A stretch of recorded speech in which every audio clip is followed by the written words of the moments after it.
Oke, hari ini kita akan membahas metode pemisahan tentang liquid-liquid extraction ya, atau kalau bahasa Indonesia biasanya singkatnya dengan ECC ya, jadi ekstraksi cair-cair. Tapi kalau bahasa Inggris, kalau misalnya kalian cari jurnal, nanti istilahnya dia adalah LLA ya, atau liquid-liquid extraction. Nah, mungkin kalian sudah pernah tahu ya, sudah pernah mungkin di mata kuliah lain sebelumnya, kalau metode ekstraksi itu ada banyak ya, ada maserasi, ada perkolasi, kemudian mungkin ada infusa, kemudian yang sekarang kita ada liquid-liquid extraction ya, ada LLA, kemudian nanti ada yang namanya SPE. Kalau SPE itu dia kebalikan dari si LLA ini gitu ya. Kalau LLA ini berarti dari namanya ya, liquid extraction gitu ya, berarti ekstraksi di mana ada dua fase.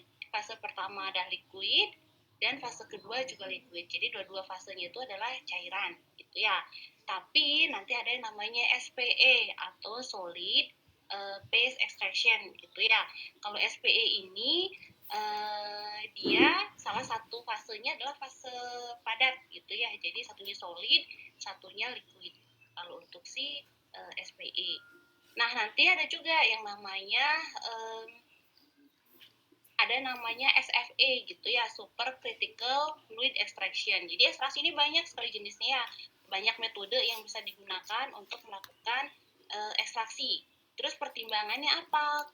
Yang mana harus saya pilih gitu ya ketika kalian ingin memisahkan suatu sampel gitu ya, mau sampel bahan alam, mau sampel kosmetik, mau sampel sediaan farmasi atau obat gitu ya, atau misalnya sampel matriks biologi itu misalnya plasma, darah gitu ya, atau urin gitu. Yang mana yang saya gunakan gitu ya. Yang pertama, biasanya yang kita lihat itu adalah dari jenis sampelnya gitu ya. Jenis sampel ini termasuk dari si matriks sampel. Pembawanya apa? Senyawa target kalian itu pembawanya apa? Misalkan kalau obat, tablet, pembawanya apa? Berarti ada bahan pengisinya gitu ya, ada tepung kah, ada amilum kah, kemudian ada pengikat kah, ada pengawet kah gitu ya. Jadi yang pertama itu tergantung dari senyawa kalian ataupun matriks yang ingin kalian pisahkan ya. Yang maksud senyawa itu apa? Yang maksud senyawa itu adalah pertama mungkin stabilitas senyawa, kemudian sifat fisiko-kimia senyawa gitu ya. Misalnya nih metode ekstraksi yang namanya sokletasi, ada yang namanya sokletasi itu ya, atau misalnya yang reflux deh.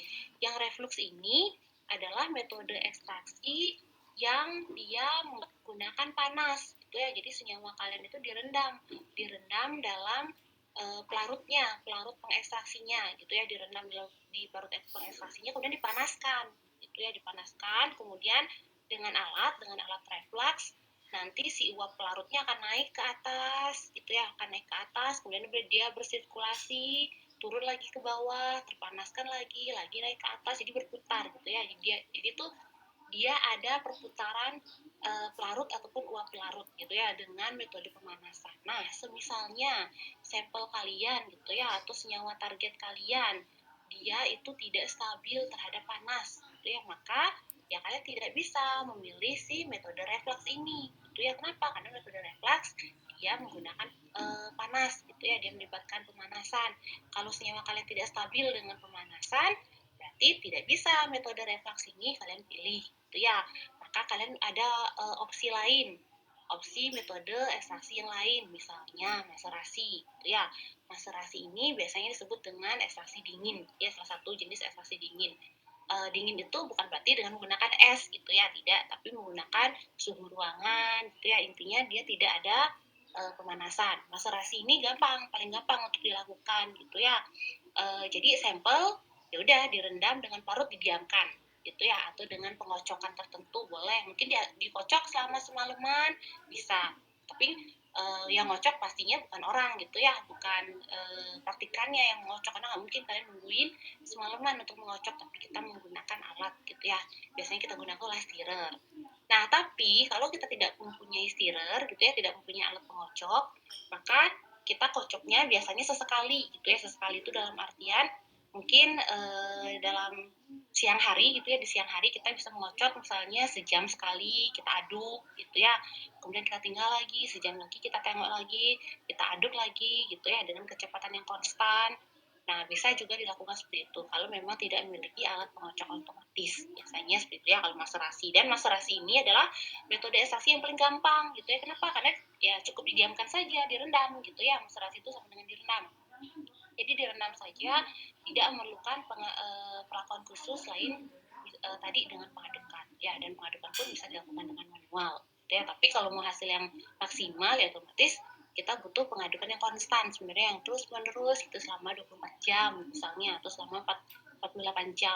Nah, lebih kayak gitu ya. Jadi ada berbagai macam jenis metode ekstraksi. Yang pertama tadi sudah bagaimana tuh terus cara saya memilih metode ekstraksi mana yang saya gunakan.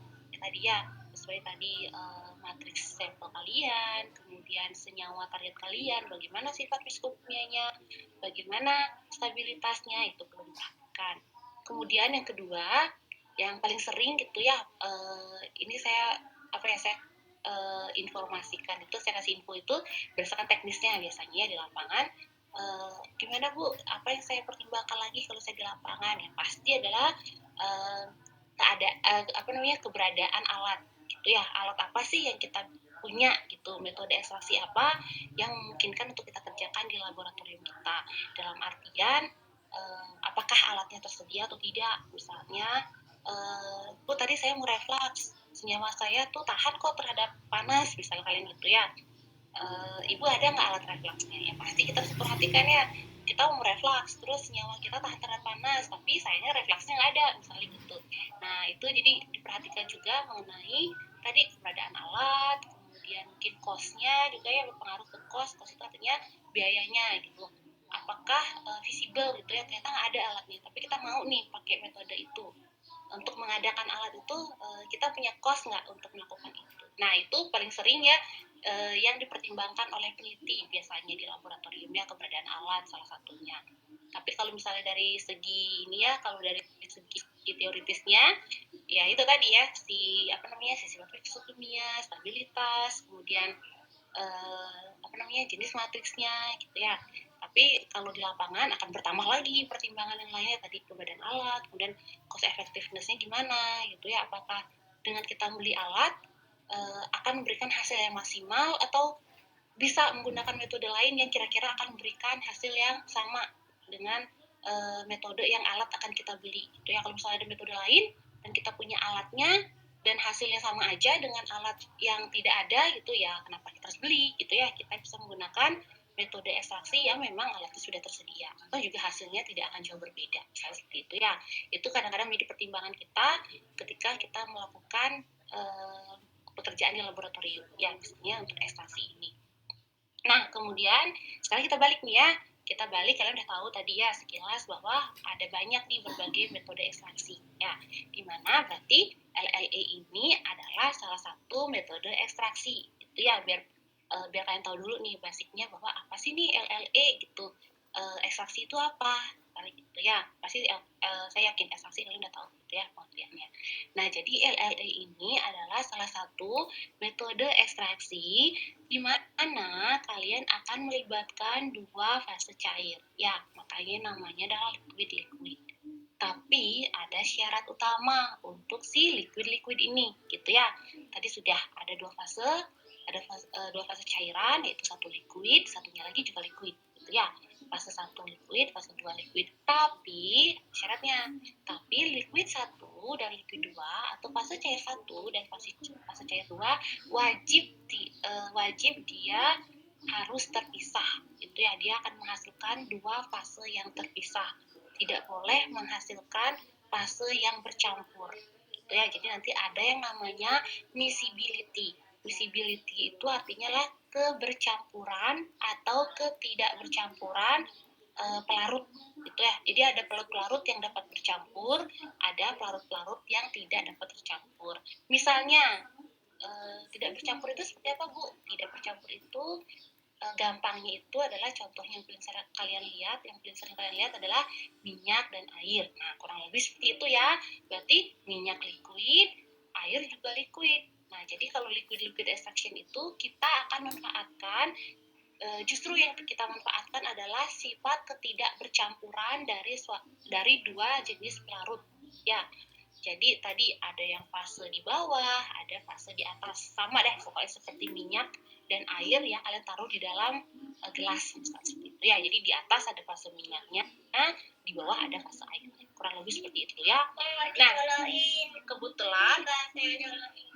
kebetulan untuk liquid extraction ini salah satu fasenya biasanya cenderung adalah fase air, salah satunya ya. Jadi makanya banyak juga orang menyebutkan liquid extraction inilah ekstraksi di mana akan melibatkan dua jenis pelarut, itu ya, satu pelarutnya adalah pelarut air atau aqueous gitu ya, aqueous gitu ya, jadi fase air, dan satunya lagi adalah fase organik, biasanya disebut seperti itu ya, satu fase aqua, satunya adalah fase organik. Nah, fase organik yang dimaksud apa? Fase organik dimaksud adalah pelarut organik, ya, pelarut organik. Pelarut organik itu apa, Bu? Pelarut organik itu bisa metanol, bisa etanol, bisa etil asetat, bisa enheksan, bisa kloroform, bisa ether. Nah, ada banyak ya jenis pelarut itu. Di kota itu mana? Ya, itu saya.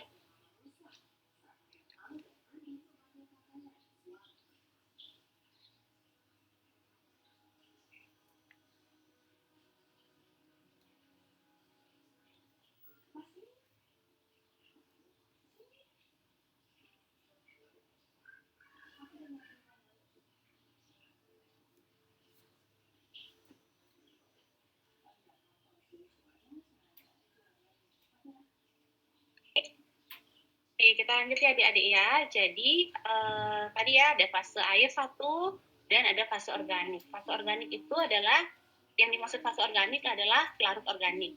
Ya. Kemudian fase organiknya itu berarti tentu saja kita akan menggunakan pelarut organik yang tidak bercampur dengan air. Nah, tadi saya sebutkan kalau pelarut organik itu ada metanol, ada etanol, ada etil asetat, misalnya seperti itu tadi saya bilang ya untuk pelarut organik. Tapi untuk ekstraksi cair, kalau salah satu fasenya adalah fase air, berarti tidak mungkin. Fase yang lagi satu adalah fase metanol, fase etanol, ataupun fase etil asetat. Nggak mungkin kita menggunakan pelarut organik seperti yang saya sebutkan tadi. Kenapa? Karena metanol, etanol, etil asetat dia bercampur dengan air, gitu ya. Sehingga kalau kita melakukan LME, kalau satunya adalah fase air, maka satunya berarti harus di luar metanol, etanol, etil asetat, kemudian ada asam format, itu nggak bisa ya. Terus Bu, gimana cara saya tahu Bu yang mana bercampur, yang mana nggak bercampur? Misalnya begitu pertanyaan kalian. Nanti kita lihat ya. Nanti ada yang namanya tabel miscibility, ada tabel kelarutan dan tidak kebercampuran dan tidak kebercampuran berbagai jenis pelarut ya, nanti kita lihat contohnya. Oke, kita lanjut dulu ya, atau ada pertanyaan dulu sampai sini adik-adik? Silahkan kalau ada pertanyaan. Belum ya, nanti kita lanjut ya.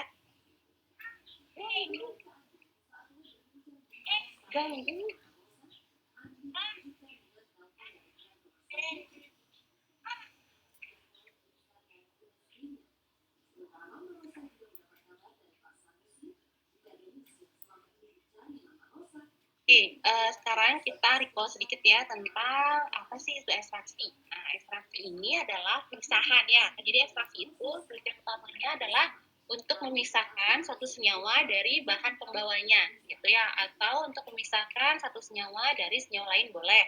Atau memisahkan satu senyawa dari matriks pembawanya. Matriksnya apa? Tadi sudah ya.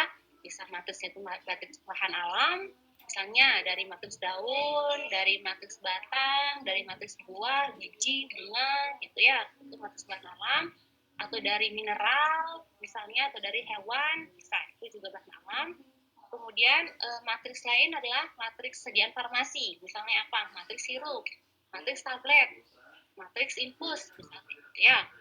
Kemudian kalau matriks biologi lain, matriks biologi manusia itu bisa darah, kemudian plasma, serum, urin, kemudian cairan lambung, otak, gitu ya, itu bisa.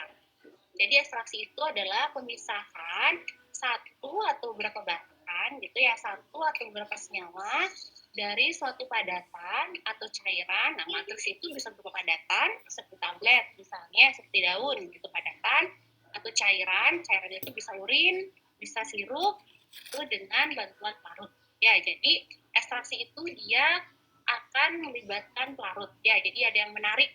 Kita menggunakan pelarut menariknya, yaitu pelarut yang bisa bersifat polar atau suka air gitu ya, pelarut yang suka air yaitu polar, atau pelarut yang non polar atau dia tidak suka air gitu ya.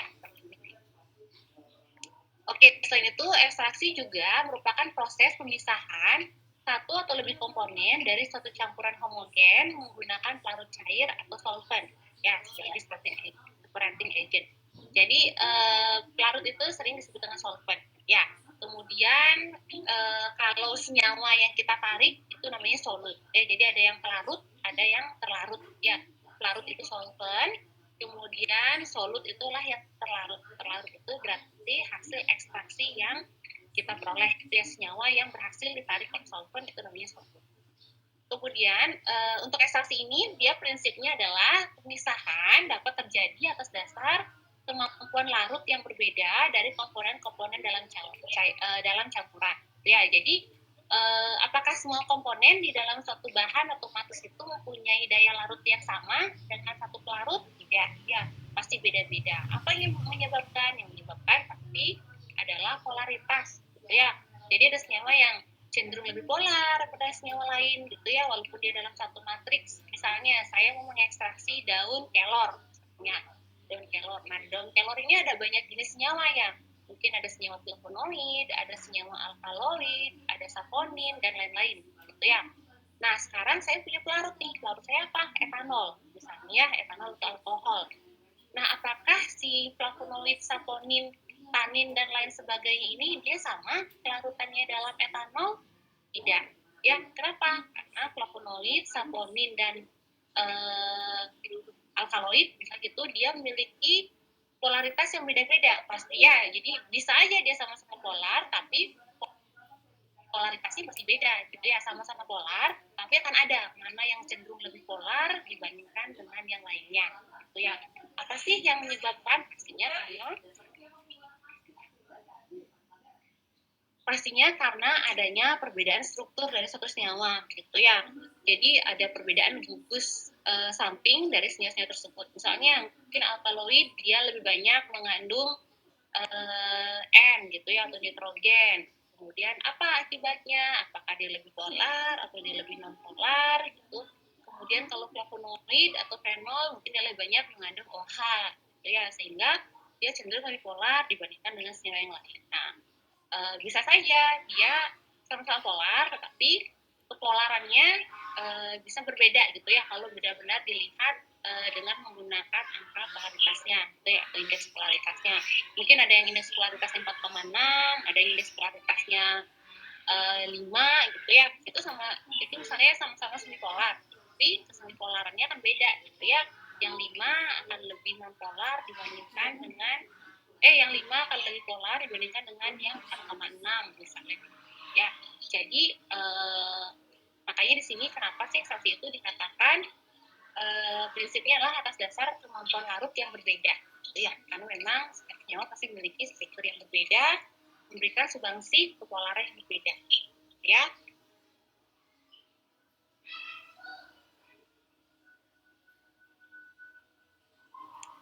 Oke, sekarang kita lihat ya di monitor. Berikutnya adalah di sini ada berbagai macam proses pemisahan, gitu ya, secara umum. Nah, misalnya pemisahan berdasarkan mekanik, gitu ya, ada gaya mekanik. Misalnya apa sih pemisahan yang berdasarkan dengan yang memanfaatkan gaya mekanik? Itu ada filtrasi atau penyaringan, ya, filtrasi itu penyaringan. Di mana kalau untuk filtrasi ini dia biasanya dipergunakan untuk memisahkan memisahkan padatan gitu ya dari cairan. Ya kalau nyaring kan kalian pasti ingin memisahkan padatan. Kalau penyaringan kalian pasti ingin memisahkan padatan dari cairan. Ya misalnya kalian buat santan. Nah santan itu kan ada ampasnya, kemudian ada cairannya. Kalian mengambil cairan ini, berarti kalian menggunakan apa? Menggunakan penyaringan. Ya, jadi misalkan antara si fase padat dengan si fase cair. Kemudian ada juga proses pemisahan berdasarkan transfer massa. Ya, misalnya apa? Misalnya distilasi. Kemudian LLE ini juga ya termasuk yang transfer massa. Ya, jadi ada pemisahan suatu massa senyawa dari satu pelarut ke tahap yang lainnya. Ya, dari satu fase ke fase yang lainnya. Jadi ada perpindahan massa misalnya awalnya dia berada di fase air, gitu ya. Kemudian saya tambahkan larut nonpolar sehingga terbentuk dia dua cairan yang terpisah, gitu ya, membentuk dua fase yang terpisah. Maka yang awalnya senyawa yang berada di fase cairan, saya berharap ada transformasi yang berada di fase air, saya berharap dia akan mengalami transfer massa ke pelarut nonpolar yang saya tambahkan, misalnya ekstra. Ya, jadi akan ada perpindahan massa dari satu fase ke fase yang lain yang kita pilih.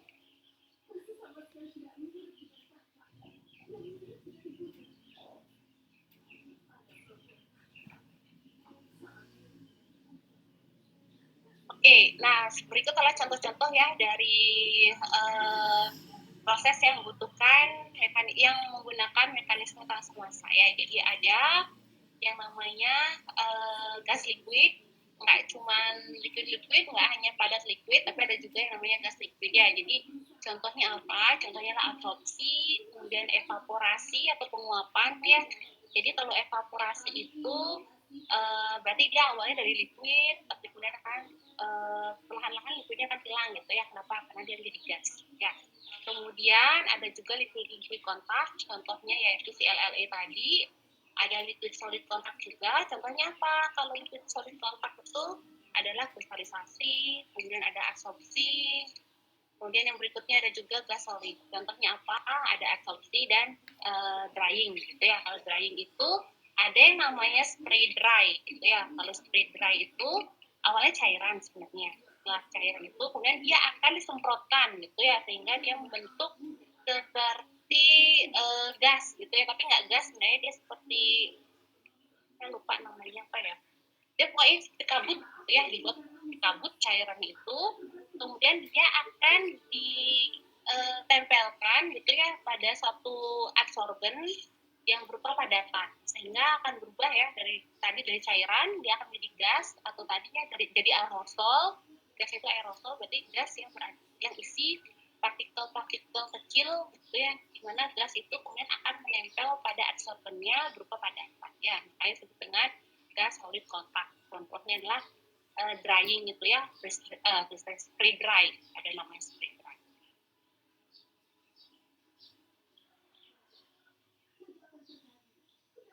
Oke, ini tadi ya yang sudah sedikit saya singgung mengenai metode pemisahan yang mana sih yang kita pilih gitu ya kalau kita sebagai peneliti. Jadi ada beberapa hal yang bisa dipertimbangkan. Ini ada di ya.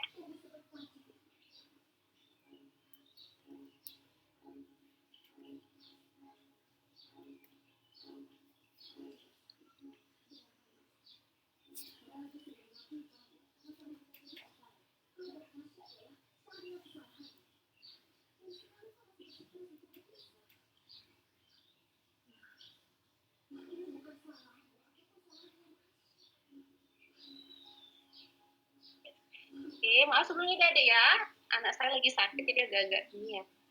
Oke, jadi apa sih yang bisa dipertimbangkan faktor-faktor dalam memilih metode pemisahan tadi ya? Yang pertama visibility atau ketermungkinan gitu ya, kemungkinan apakah bisa dilakukan misalnya tadi dari segi alat, dari segi waktu, misalnya dari segi sifat fisika kimia senyawa. Kemudian yang kedua ada nilai produk gitu ya. Misalnya nilai produknya ternyata nominalnya tidak begitu berharga misalnya gitu ya. apakah wajar kita memilih metode pemisahan yang menghabiskan cost yang sangat banyak gitu ya. Misalnya tadi contoh yang saya kasih tahu lah SFE tadi ada ya, solid fluid extraction gitu ya. Jadi itu biayanya cenderung sangat mahal gitu ya, walaupun hasil pemisahannya bagus tapi biaya yang dikeluarkan cukup mahal ya, karena alatnya itu tidak bisa kita menggunakan alat yang sederhana gitu ya, tapi ada alat khusus yang harus digunakan untuk melakukan SFE ini. Kenapa sih mahal si SFE ini? Karena SFE ini yang si solid fluid extraction itu supercritical fluid extraction itu dia kayak merubah gitu ya, merubah dari cairan ke gas, tapi bukan cairan, bukan gas gitu ya, tapi dia dalam bentuk plasma. Jadi cairan itu dirubah, yang berupa cairan dirubah menjadi bentuk plasmanya sebelum dia menjadi gas gitu ya. Jadi menggunakan bentuk plasma. Apakah ini bagus? Misalnya bagus, terutama untuk senyawa yang susah untuk larut gitu ya. Dalam polar dia nggak larut, dalam non polar juga dia tidak begitu larut, maka biasanya digunakan si SFE ini atau si supercritical fluid extraction gitu ya. Jadi apa yang dimaksud dengan supercritical itu adalah bentuk plasma ini gitu ya. Jadi keadaan suatu pelarut di mana dia berada pada titik kritisnya gitu ya. Jadi dia bukan cairan, bukan gas gitu ya. Dan plasma ini katanya bisa melarutkan semua gitu ya. Dalam bentuk plasma ini dia bisa melarutkan yang polar ataupun yang non polar gitu ya. Atau misalnya mau memisahkan senyawa lebih selektif, bisa diatur ya tingkat keplasmaannya, tingkat kekritisan si senyawanya ini, bentuk kritisnya gitu ya, sehingga bisa lebih selektif untuk melarutkan satu senyawa atau 2 senyawa saja, yang lainnya tidak diambil, misalnya itu bisa.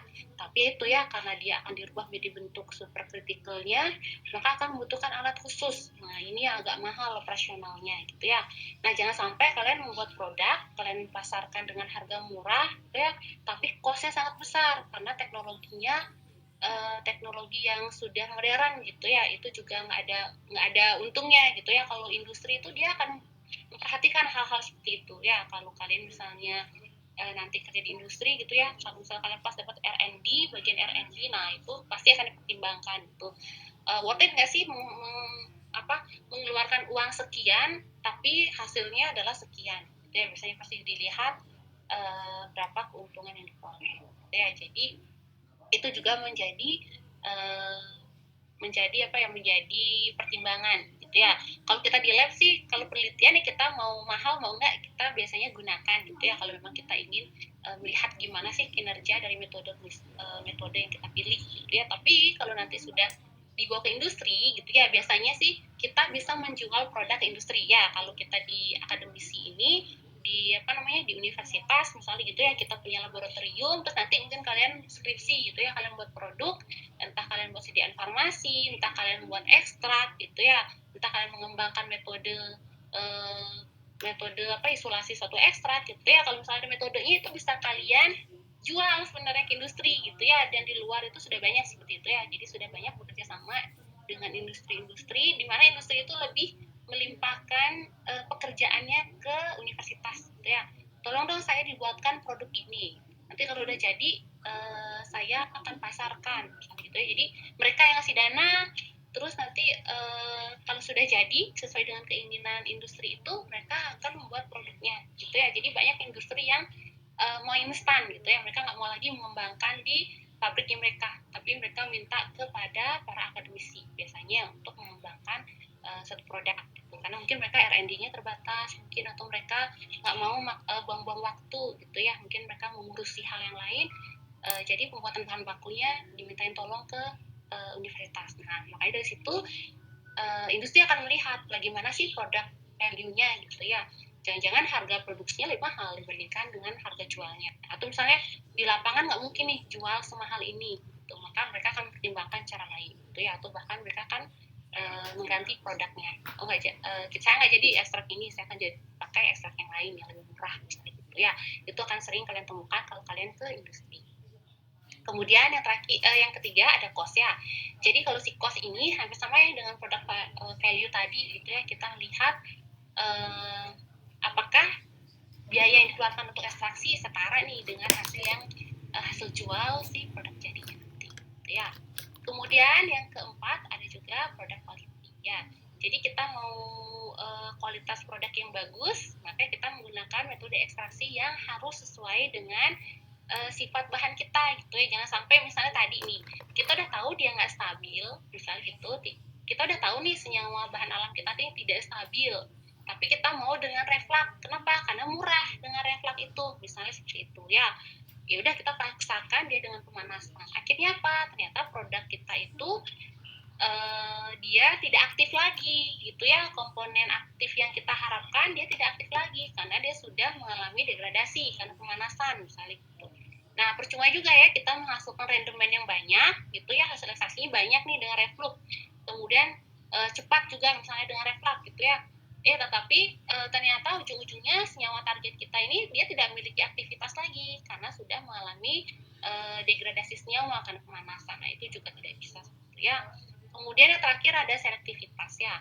Jadi selektivitas ini maksudnya apa? Nah, metode ekstraksi yang baik itu kalau bisa gitu ya, dia itu bisa memisahkan senyawa target kita dari awal.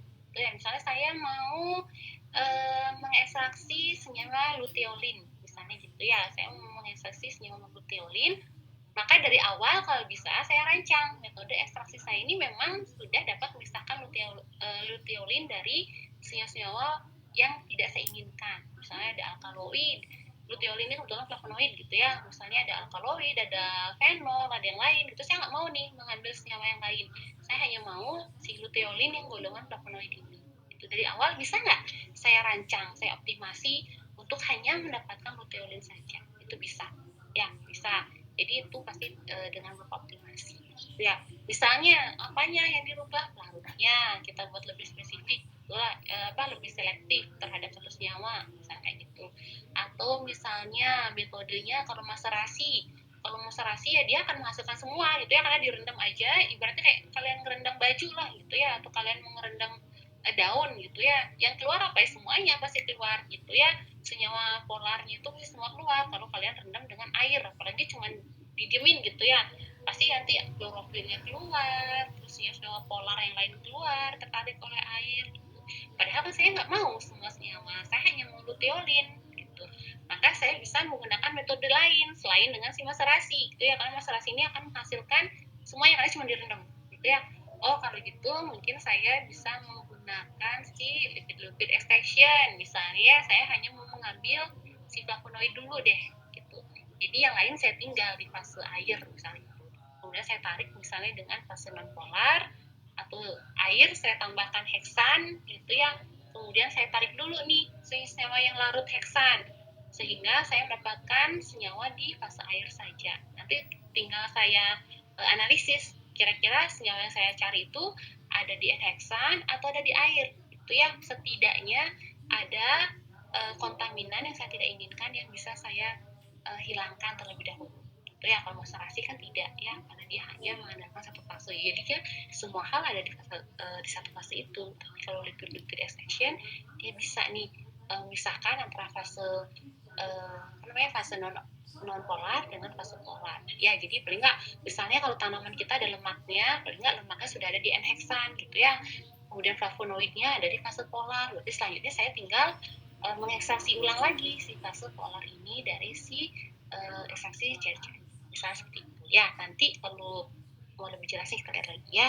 Oke, kalau sampai di situ dulu, ada pertanyaan dulu adik-adik? Mungkin saya kecepatan ngomongnya, silahkan ada pertanyaan dulu.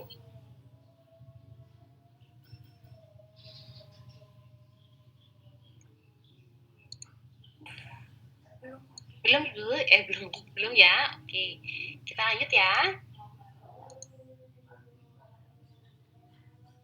Ya. Oke, nah untuk liquid. Oh ya, silakan. Dengan siapa, Dek? Saya Dewi, NIM 1. Mm-hmm. Tadi kan Ibu sempat bilang kalau kita bisa menarik satu senyawa saja menggunakan metode LLU, begitu ya Bu ya? Oke ya. Teruskan dulu, Mi. Saya bingung kok bisa begitu ya Bu ya cara kerjanya. Oke, nah jadi kalau LL itu ya sekarang tergantung matriks yang kita punya. Kalau matriks bahan alam biasanya kita bisa misahkan bagian polar dan non polarnya dulu, gitu ya. Misalnya nih ya, senyawa polar itu flavonoid. Nah, flavonoid ini dia memiliki aktivitas farmakologi, artinya dia dapat digunakan untuk menyembuhkan suatu penyakit, gitulah ya, anggap kalau memiliki aktivitas farmakologi. Kemudian kalau fase nonpolar biasanya tumbuhan itu yang akan masuk ke fase nonpolarnya itu adalah lemak-lemak gitu ya. Misalkan contohnya adalah daun yang ada lapis lilinnya. Kan ada tuh ya daun-daun yang mengkilap permukaannya. Berarti itu biasanya ada lapis lilinnya dan itu jumlahnya cukup banyak biasanya ya, dan itu mengganggu proses pemisahan senyawa flavonoid kah, alkaloid kah gitu ya. Jadi kalau LLE ini kalau misalnya senyawa bahan alam ya kita bisa misahkan yang polar-polar aja dulu terhadap si non polar gitu ya. Itu kalau kalau fase kalau LLE daun atau bahan alam gitu ya. Kemudian kalian sudah ambil nih fase non polarnya gitu ya. Kemudian kita tambahkan lagi ini, kita tambahkan lagi pelarut baru atau kita tambahkan buffer gitu ya, sesuai dengan senyawa yang ingin kita ekstraksi. Jadi kalau LLE itu ada namanya LLE tidak bertingkat, ada LLE bertingkat ya. Kalau LLE bertingkat itu berarti kayak tadi, pertama kita nggak tambahkan buffer misalnya ya, kita tambahkan N-heksan saja. Oh ternyata di fase N-heksan ini terambil semua yang non polar ya, seperti lemak tadi, mungkin ada lilin gitu ya, misalnya klorofil bisa terambil. Ya udah berarti kita masih punya fase polar. Fase polar isinya apa? Kebanyakan senyawa yang bersifat memiliki efek farmakologi berada di fase polar. Nah, biasanya itu ada prosedur apa ya namanya ya? Ada biasanya kalau di bahan alam itu di buku-buku ekstraksi bahan alam itu dia ada nih ya, kalau mau ngambil senyawa polar maka setelah itu apa yang bisa ditambahkan gitu ya, apakah ditambahkan buffer misalnya. Misalnya kita tahu nih kalau senyawa flavonoid itu pKa-nya berapa, kemudian alkaloid pKa-nya berapa. Kita bisa lebih menselektifkan pengambilan kedua terhadap satu golongan saja, gitu ya. Bisa ditambahkan buffer, bisa ditambahkan pelarut lain yang tidak bercampur dengan air juga, gitu ya. Nah, tapi kalau misalnya matris bahan alam itu memang matrisnya sangat kompleks gitu, jadi jarang kita sekali ambil itu bisa langsung satu senyawa. Tapi kalau misalnya matrisnya itu matris biologi, gitu ya, matris biologi itu artinya entah dia plasma, serum, urin gitu ya, dia bisa mengambil satu senyawa obat. Misalnya nih kita melakukan ekstraksi cair-cair untuk matris biologi, misalnya darah gitu ya, plasma. Kita mau apa? Kita mau ngecek si kadar obat dalam tubuh, misalnya gitu ya. Nah, ternyata kalau plasma sama serum itu kan dia ada protein, ya ada senyawa lain gitu.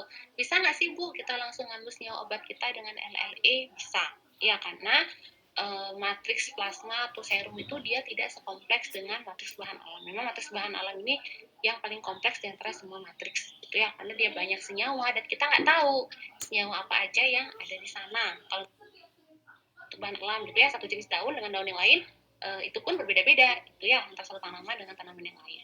Nah itu memang sangat kompleks biasanya, makanya kalau bahan alam tidak cukup hanya LLE saja ya, nanti mereka ada yang namanya vaksinasi dengan kolom, kemudian mereka nanti ada yang namanya isolasi lagi, misalnya dengan kromatografi lapis tipis, misalnya gitu ya. Jadi untuk menghasilkan satu senyawa murni kalau bahan alam itu menurut saya agak susah ya kalau dengan LLE saja.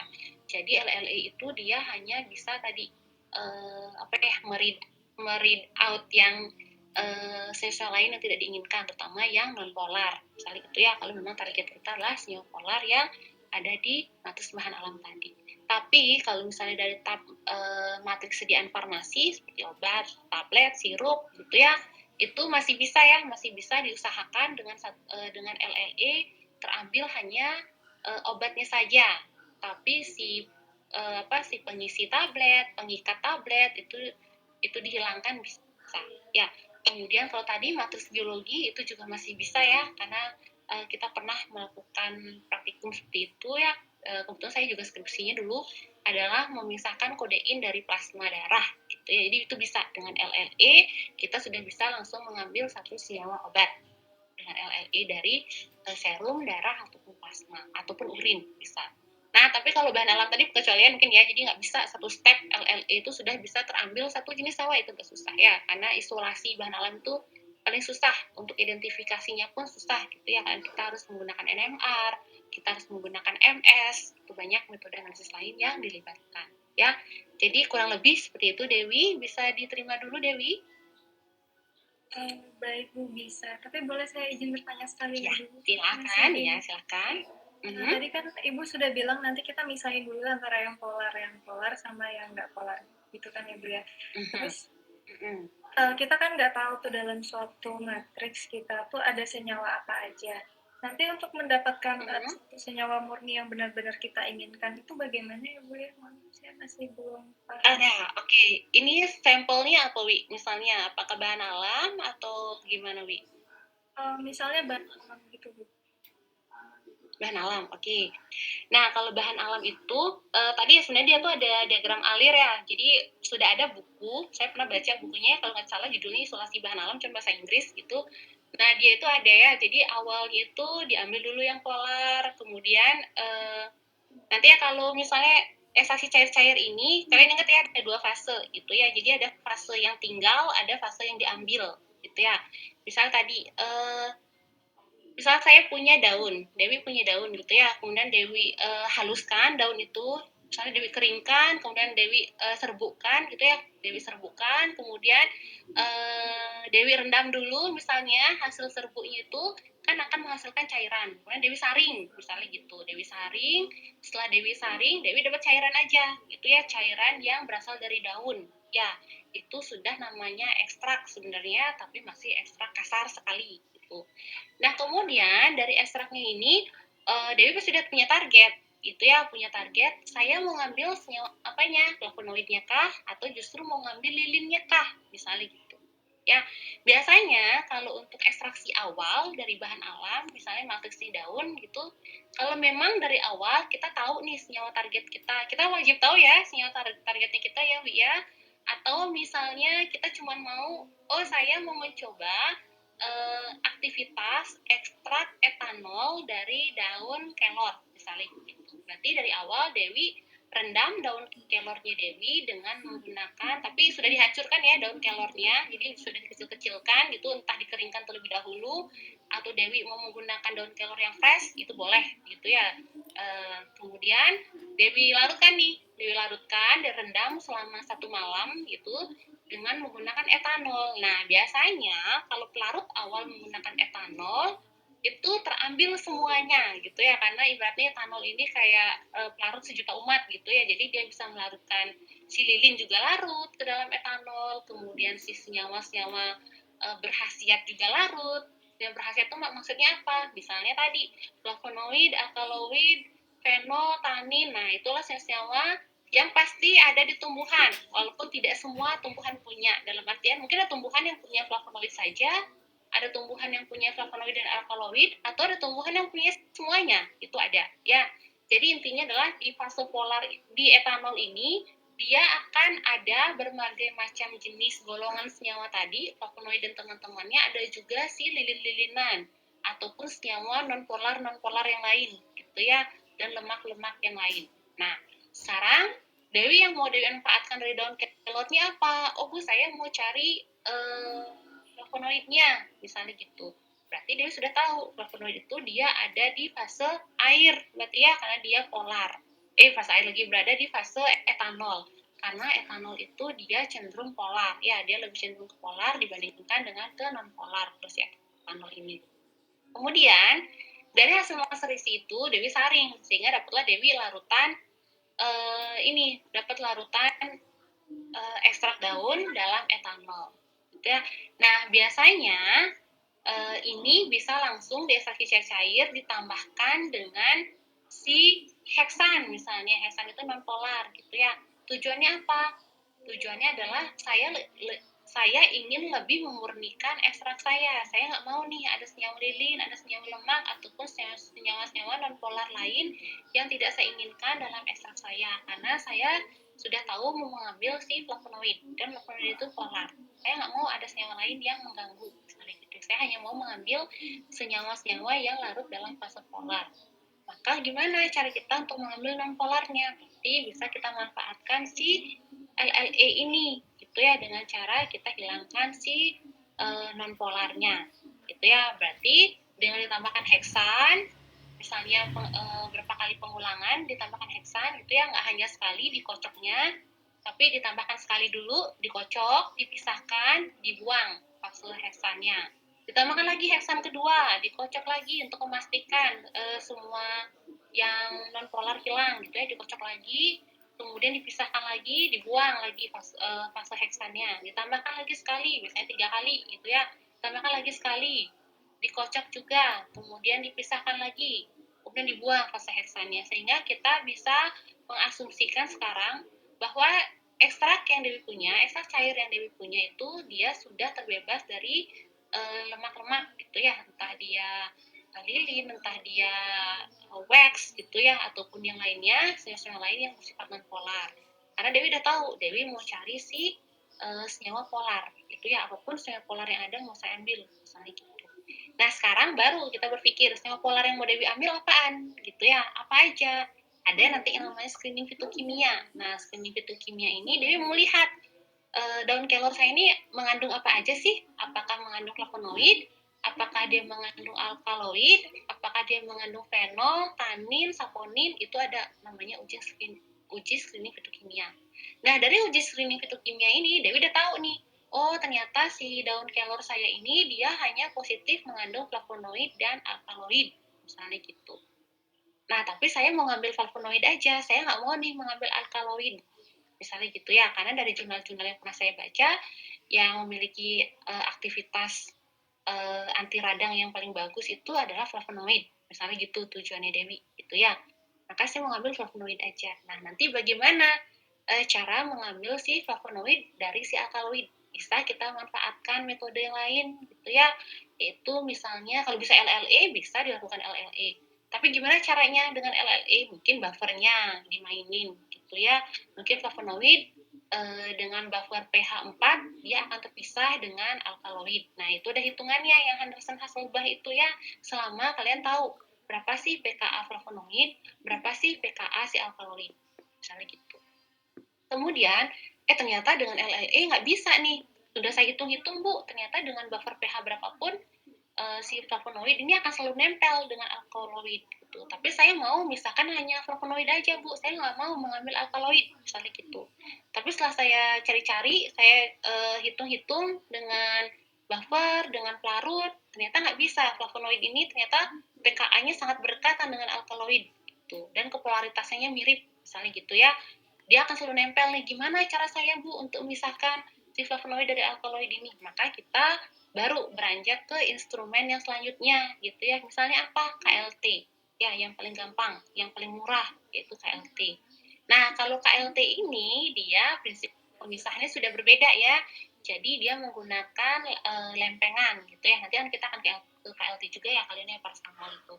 Nah, kita manfaatkan suatu lempengan namanya plat KLT atau plat kromatografi lapis tipis. Bahannya itu adalah silika, ya, silika gel. Silika gel ini yang dimaksud adalah sama seperti silika yang ada di sepatu kalian ketika kalian beli baru. Hanya saja yang di sepatu kalian itu besar-besar ukurannya, kalau ini enggak, ini serbuk ya. Kalau untuk lempeng silika di KLT itu dia serbuk halus gitu ya, bahkan lebih halus dari tepung. Nah, kemudian dia adalah senyawanya polar ya. Makanya kalau kalian beli sepatu baru, kenapa sih tambah silika gel sama tokonya yang berupa bungkus-bungkus kecil itu untuk menyerap kelembaban, untuk menyerap kelebihan air yang ada di sepatu kalian supaya tidak bau, supaya tidak jamuran gitu ya. Dia kalau dia bisa menyerap uap udara berarti sifatnya apa? Berarti polar, karena air polar gitu ya. Makanya plat KLT yang kita punya juga bersifat polar. Nah, bagaimana caranya, Bu, si plat KLT ini bisa memisahkan flavonoid saya dengan alkaloid? Nah, kalau dengan plat KLT, dia akan lebih mudah untuk dipisahkan ya dibandingkan dengan kalian ekstraksi cair-cair tadi. Karena ekstraksi cair-cair itu pKa mirip, kemudian kepolaritasan mirip, udah agak susah untuk memisahkan, pasti akan ada yang ikut gitu ya, akan ada aja yang ikut. Kita ngambil flavonoid tapi ternyata ada ikut alkaloid berapa persen, itu pasti akan selalu ada kalau LLE. Nah tapi kalau misalnya dengan KLT itu bisa lebih diselektifkan lagi gitu ya. Kenapa? Karena kita melibatkan fase diam berupa padatan gitu ya. Jadi kayak kita melibatkan afinitas gitu ya. Jadi yang mana afinitasnya lebih menyerupai si plat, maka dia akan lebih tertambat dibandingkan yang afinitasnya lebih beda dengan si plat. Itu ya, ibaratnya nih ada cewek sama cowok ya, dalam satu kelas kita ada cewek sama cowok, kita memisahkan nih si cewek sama si cowok gitu ya, tapi dengan LLE ternyata cewek sama cowok ini selalu ikut gitu ya, ada aja kalian mau memisahkan si cewek dengan cowok, kalian mau ambil ceweknya gitu ya, tapi dengan LLE pasti ada aja si cowok yang akan ikut gitu ya, entah 10%, entah 5%, akan ada aja yang selalu ngekor gitu ya. Tapi dengan KLT gitu ya, dengan KLT cewek cowok ini dia akan lebih tertambat gitu ya. Tertambat kepada siapa? Tertambat terhadap kursinya, tertambat terhadap pembawanya gitu ya. Anggap aja kalau plat KLT itu adalah kursi, kemudian kita anggap nanti ada cairan misalnya gitu ya, ada cairan yang kita anggap orang lain gitu ya, orang ketiga yang akan membawa antara si cewek atau si cowok ini gitu ya. Misalnya kalau ternyata pembawanya adalah cewek gitu ya, tentu saja si senyawa yang berupa cewek dan cowok ini dia akan lebih si cewek akan lebih ikut dengan cewek gitu ya, yang cowok akan lebih ikut dengan cowok misalnya gitu. Nah, jadi akan bisa dipisahkan nih.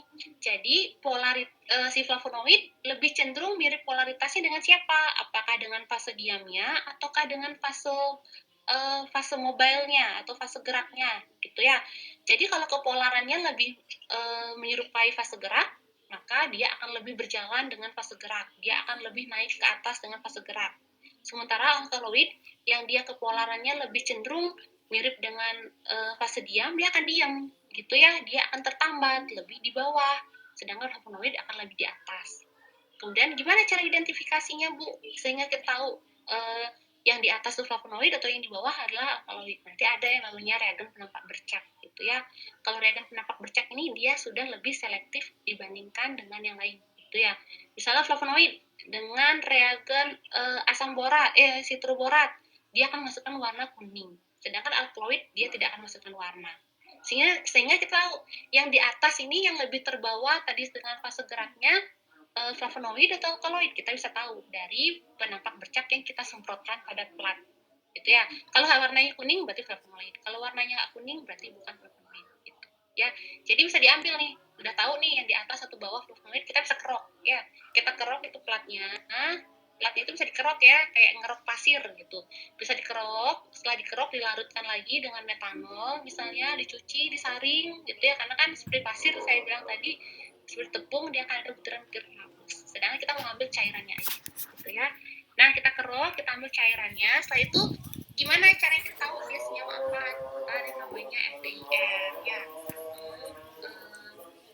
inframerah, atau bisa kita MS, atau bisa kita KLT lagi untuk kedua kalinya, bisa ya, kita KLT lagi kedua kalinya untuk memurnikan, nanti ada lagi KLT ketiga kalinya boleh gitu ya, atau kita HPLC juga bisa. Jadi banyak metode analisis yang bisa mengikuti si LLE ini gitu ya, untuk lebih memisahkan antara satu senyawa dengan senyawa lain. Nah kalau bahan alam gitu ya, panjang dia alurnya gitu ya, untuk sampai dapat senyawa tunggal ya. Makanya banyak pengembang produk-produk berasal dari bahan alam itu yang gagal ya. Bahkan katanya dari sekian banyak tanaman, misalnya dari 1000 jenis tanaman, paling yang berhasil dikembangkan 5, yang berhasil menjadi produk 2, yang berhasil sampai uji klinis 0, misalnya kayak gitu ya. Makanya bahan alam itu dia di awal costnya pasti akan mahal. Karena kenapa? Karena tadi itu ya, prosesnya sangat panjang. Beda dengan senyawa yang memang zat aktif kimia gitu ya, karena dia bisa disintesis gitu ya, dia bisa disintesis, dan paling kita cuma memisahkan dari pengotor yang sudah diketahui. Kalau bahan alam ini memang nggak susah ya, pengotornya ada banyak, beda tanaman beda pengotor misalnya gitu. Nah tapi paling tidak gitu ya, perjalanannya panjang. kalau untuk matriks bahan alam. Kalau tadi Dewi saya nanya kalau matriks biologi itu lebih pendek ceritanya, bahkan 1 kali LLE, 2 kali LLE senyawa yang kita inginkan sudah bisa kita ambil. Misalnya apa? Misalnya di rumah sakit sekarang sudah mulai ya melakukan TDM atau therapeutic drug monitoring. Nah, pada TDM, untuk TDM ini misalnya ada orang menggunakan obat-obat efek terapi sempit, misalnya digoxin, obat jantung gitu ya. Dia misalnya diambil dalam plasma. Saya mau tahu berapa sih Bu kadar digoxin dalam plasma ini, plasma darah pasien gitu. Yaudah kita ekstraksi dulu dengan LLE. Bisa nggak Bu dikondisikan begitu di sekali LLE digoxinnya tak ambil? Bisa. Ya, kalau plasma itu matriksnya tidak sekompleks bahan alam. Bisa nggak diambil dalam sekali LLE? Bisa. Ya, tapi kalau bahan alam ya tadi ceritanya panjang ya, makanya akan relatif jawabannya kalau misalnya untuk LLE ya bisa sekali ambil atau tidak gitu. Kalau bahan alam saya rasa jarang ada yang bisa sekali ambil ya, bahkan tidak ada mungkin. Tapi kalau tadi matriksnya matriks biologi masih bisa dikondisikan sedemikian rupa gitu ya, dari jenis larut, kemudian dari buffer gitu, pengatur keasaman basa itu bisa diambil sekali udah kita dapat digoxin gitu ya, karena matriks plasma itu ya paling gitu aja, protein, kemudian itu pun protein udah bisa dihilangkan lebih awal ya, diendapkan dulu proteinnya, baru kita LLE, baru kita ambil digoxinnya, kita tambahkan buffer, kita menggunakan parut yang sesuai, terambil lah sudah digoxinnya, misalnya gitu ya, kecuali dia ada mengkonsumsi obat-obat lain ya selain digoxin, nah itu baru akan lebih susah gitu ya, tapi ujung-ujungnya biasanya kita akan melakukan kromatografi lapis tipis juga, atau misalnya kita melakukan kromatografi cair seperti HPLC atau LC, liquid kromatografi gitu ya. Jadi ceritanya panjang ya, setelah si LL ini ada proses-proses lain gitu, tapi kalau untuk matriks biologi sih saya rasa masih bisa dikondisikan untuk mengambil senyawa tertentu dalam sekali ambil gitu ya. Kalau bahan alam memang agak susah ya, karena jenisnya sangat banyak. Dalam satu daun aja itu jenis senyawanya banyak banget, kompleks gitu ya. Jadi kurang lebih kayak gitu. Gimana Dewi? Ada ini lagi? Silakan kalau masih belum paham. Baik, Ibu, terima kasih. Ya, nanti kita pelan ya. Nah, sudah Dewi? Tentang Henderson Hasselbalch itu, mohon maaf sekali Ibu. Iya, nggak apa-apa. Gimana Henderson Hasselbalch tadi? Tadi kan berhubung Ibu membahas tentang rumus Henderson Hasselbalch itu untuk pemisahan setelah kita melakukan LLE begitu ya Bu ya? Ya. Untuk memainkan buffernya. Nah itu kan ada yang terionisasi dengan yang tidak terionisasi ya. Nanti yang terionisasi itu kan yang kita ambil atau bagaimana ya Bu ya? Oke ya. Jadi, nah sebenarnya LLE ini dia pertimbangan pertama itu adalah nilai log P-nya. Pasti ya, nilai log P itu adalah nilai kelarutan oktanol air suatu senyawa. Ya, ingat oktanol itu dianggap senyawa yang paling nonpolar, pelarut organik yang paling nonpolar. Ya, oktanol dianggap sebagai pelarut organik yang paling polar dalam kimia, kemudian si air itu dianggap pelarut yang paling polar. Ya, jadi log P itu sama dengan perbandingan dalam nonpolar berbanding dalam pelarut polar, gitu ya. Berarti log P itu semakin gede nilainya perbandingan oktanol air, berarti dia semakin nonpolar. Benar begitu? Paham ya? Kalau log P itu adalah perbandingan oktanol air, berarti semakin nilai oktanol airnya semakin besar perbandingannya, berarti dia semakin nonpolar. Ya, itu adalah prinsip pertama dari si LLE. Ya, yang kedua tadi ada, ya, yang kedua itu untuk LLE ini kita bisa memprediksikan atau bahkan kita bisa mengkondisikan kita mau senyawa kita berada di fase mana, ya berdasarkan sifat log P-nya tadi gitu ya. Kalau misalnya dia misalnya dia oktanol airnya itu besar, berarti dia nonpolar kan gitu ya. Berarti misalnya kalau kita punya senyawa, kita tambahkan sekarang senyawa nonpolar ke dalam si fase air tersebut, otomatis pasti senyawa kita akan berada pada fase organik berupa nonpolar. Itu kalau hanya memandang dari oktanol air saja atau log P. Nah, kalau kita melihat dari nilai pKa, itu juga bisa kita prediksikan tadi ya, kalau nilai pKa berarti apa yang kita lihat? Yang bisa kita lihat? Berarti yang bisa kita lihat itu adalah berdasarkan perhitungan pada rumus si Henderson-Hasselbalch, gitu ya. Nah, tadi Dewi nanya, terus Bu yang terion sama ion itu bagaimana? Ceritanya begini, ceritanya itu adalah kalian melakukan ekstraksi kan pasti ada tujuannya ya. Yang pertama apakah kualitatif atau tujuannya adalah kuantitatif. Nah, atau kualitatif dan kuantitatif sekaligus gitu ya. Bisa kualitatif saja, bisa kuantitatif saja, bisa kualitatif dan kuantitatif sekaligus. Nah, sekarang bagaimana syarat supaya kita bisa menganalisis kualitatif atau kita bisa menganalisis kuantitatif? Dua-duanya membutuhkan bahwa senyawa kalian harus terambil gitu ya dari matriks pembawanya kan gitu ya. Nggak mungkin dong tablet kita KLT berupa tablet, nggak mungkin ya. Kalau kita mau KLT itu berarti si tablet ini gimana caranya senyawa-senyawa dalam tablet bisa terambil dalam suatu cairan gitu ya. Nah, nggak mungkin kalau tablet itu saya taruh di plat langsung bisa nih saya tahu isinya apa, nggak mungkin ya. Pasti ada yang namanya proses ekstraksi gitu. Nah, kalau pada LLE ini saya nanya, terus Bu, gimana Bu ya kalau apakah kita menginginkan dia dalam bentuk terionnya atau kita menginginkan dia dalam bentuk tidak terionnya? Kalau jawaban saya tergantung ya, tergantung proses selanjutnya, kualitatif dan kuantitatif kalian. Metode apa yang kalian lakukan, yang kalian gunakan, gitu ya.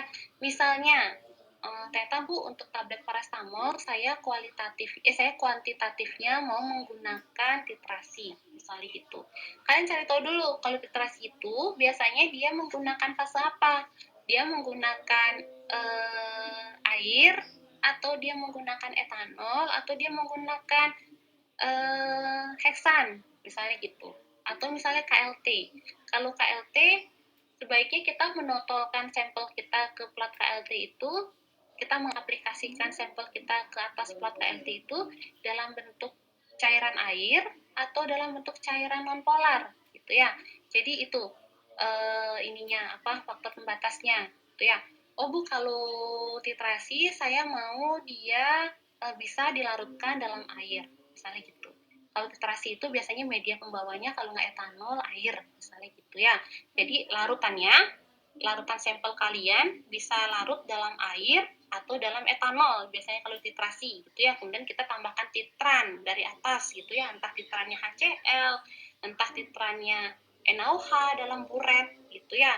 Jadi dari sana kalian bisa mengetahui gitu. Kalian mentitrasinya pakai apa? Bu, saya mentitrasinya dengan NaOH, Bu. Misalnya gitu. Kalian mentitrasi parastamol kalian dengan apa? Saya mentitrasi parastamol saya dengan NaOH, Bu. Atau saya mentitrasi parastamol saya dengan HCl, Bu. Nah, NaOH dan HCl itu dia larutnya dalam apa? Dia larutnya dalam air. Gitu ya. Maka nggak mungkin kalian mentitrasi sampel yang dia berada dalam heksan dengan titrannya berupa HCl atau NaOH yang berada dalam air gitu ya, karena syarat reaksi kan dia harus bercampur kalau reaksi ya. Jadi kalau misalnya titrasi itu dia pasti akan ada kontak antara si sampel kalian dengan si titran kalian gitu ya. Kalian udah tahu nggak kalian udah pernah titrasi belum ya? Sebelumnya belum ya? Di SMA udah pernah titrasi Dede?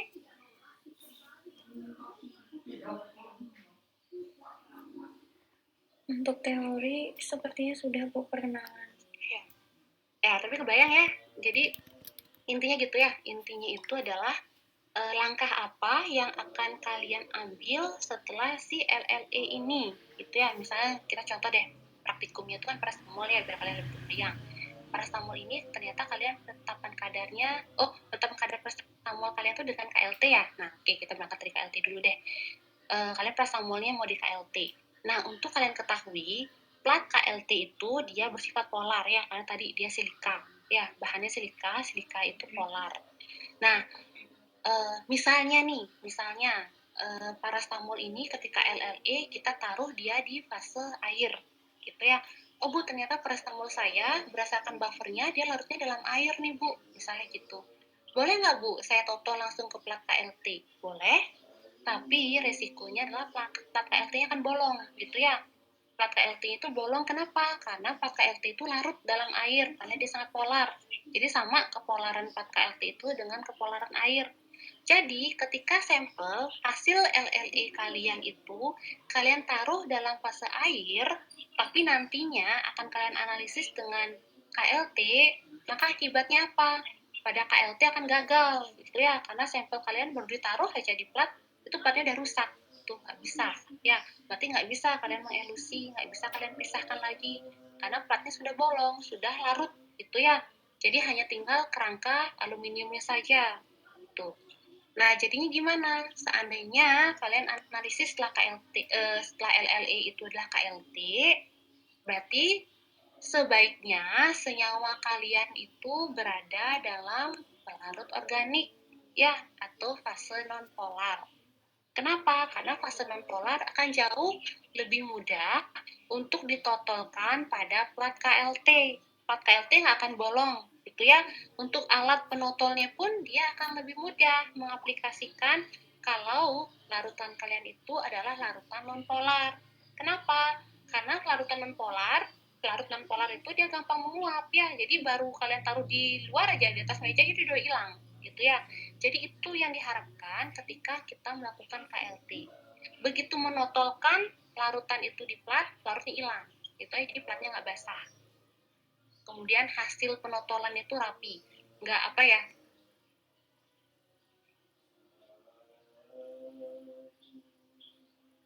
atas itu polar. Ya, tapi ketika ada larut organik, alkohol aja misalnya ya, etanol atau misalnya heksan, kita taruh di atas meja itu dia akan segera menghilang. Ya, kalau etanol, metanol mungkin dia agak membutuhkan waktu lebih lama untuk menghilang, tapi kalau heksan dia akan segera menghilang, gitu ya. Jadi lebih gampang bagi kita untuk menotol. Jadi kalau pertanyaannya tadi bagus tadi pertanyaannya, terus gimana Bu? Saya taruh di fase airnya atau saya taruh di fase organiknya? Itu sama pertanyaannya dengan saya ionisasi atau saya buat dia tidak terionisasi.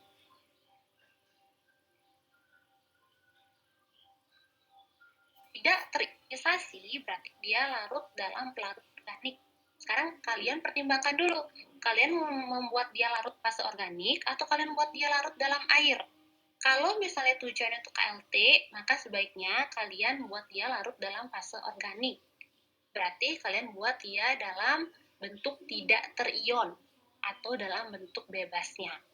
Akan berbanding terbalik jika setelah LLE itu kalian melakukan yang namanya titrasi. Lalu titrasi justru kita ingin dia dalam bentuk fase polarnya. Entah dia dalam fase etanol, entah dia dalam fase air. Pokoknya kalau titrasi kita mau dia dalam bentuk polarnya. Kenapa?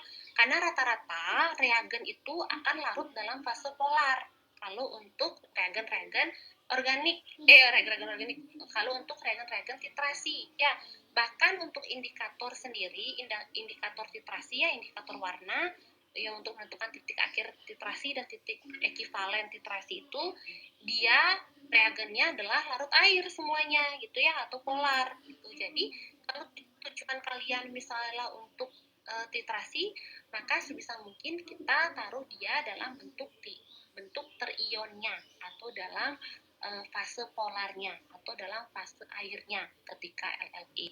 Tapi kalau tujuannya adalah untuk kalau untuk KLT sebisa mungkin kita taruh dia dalam bentuk fase non polarnya.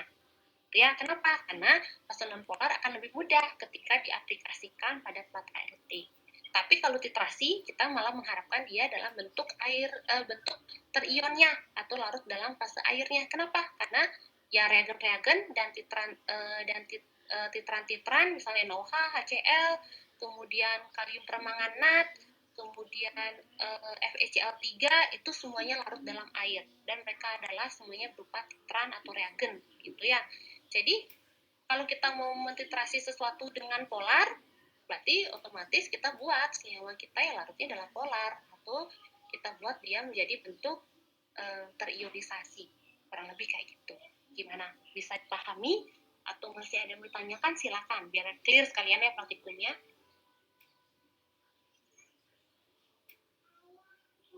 Kalau dari saya sudah cukup jelas, Bu. Terima Ya, kasih. sudah cukup jelas. Oke, yang lain mungkin adik-adik silakan ya sekalian.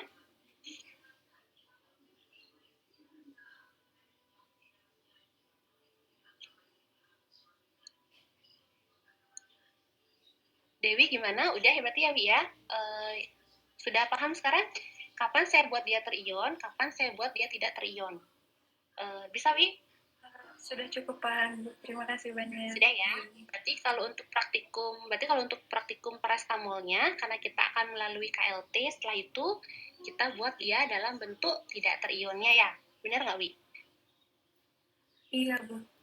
Ya, atau dalam bentuk bebasnya. Ya, dia larut berarti dalam fase organiknya. Benar ya? Iya, Bu. Ya, oke. Silakan, yang lain ada pertanyaan. Oke, temennya minta dilanjutkan dulu ya. Oke ya, kita juga biar nggak buang waktu.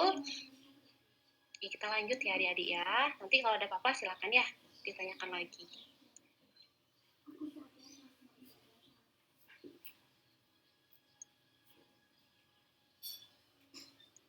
Oke, prinsip lain yang digunakan dalam proses ekstraksi cair-cair adalah adanya perbedaan koefisien distribusi satu larut dalam dua larutan yang berbeda, ya, yang berbeda fase. Jadi perbedaan koefisien distribusi ini sama seperti kalian mengatakan adanya perbedaan polaritas gitu ya, karena koefisien distribusi ini dia sama mencerminkan kepolaran gitu ya, perbedaan kepolaran. Jadi ada yang polar, ada yang lebih non polar kayak gitu ya. Yang penting dia adalah berfase yang tidak saling bercampur.